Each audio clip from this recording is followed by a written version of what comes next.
ভালো নেই তৌহিদ আফ্রিদি।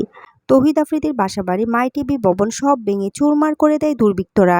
কিছুই আর অবশিষ্ট রাখেনি তৌহিদ আফ্রিদির। এ কারণে লাইভে এসে মনের দুঃখ প্রকাশ করলেন তিনি।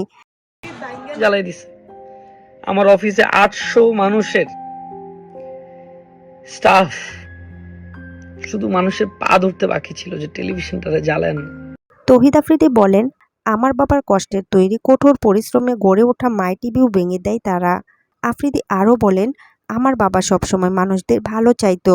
তিনি এটাও বলেন, আমি বিদায় নিচ্ছি আপনাদের কাছ থেকে, আমার ইউটিউব চ্যানেল, ফেসবুক এবং টিকটক থেকে। আমার যদি কখনো ভুল হয়ে থাকে ক্ষমা করে দিবেন আমাকে।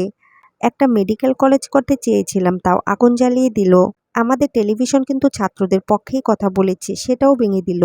আমি ভাই বোনদের উদ্দেশ্যে বলছি, আমি 13 বছরে অনেক দুষ্টুমি বা ভুল করেছি। আমি আমার ইউটিউব চ্যানেল, ফেসবুক বা টিকটকে থাকবো না। তৌহিদ আফ্রিদি আরও বলেন, আমার মনে হয় এ ভাঙচুর কোনো ছাত্ররা করেনি। আমাকে কেউ বিশ্বাস করাতে পারবে না এগুলো ছাত্রদের কাজ, এগুলো হচ্ছে সন্ত্রাসদের কাজ। আমার সবকিছু ধ্বংস করে দিল।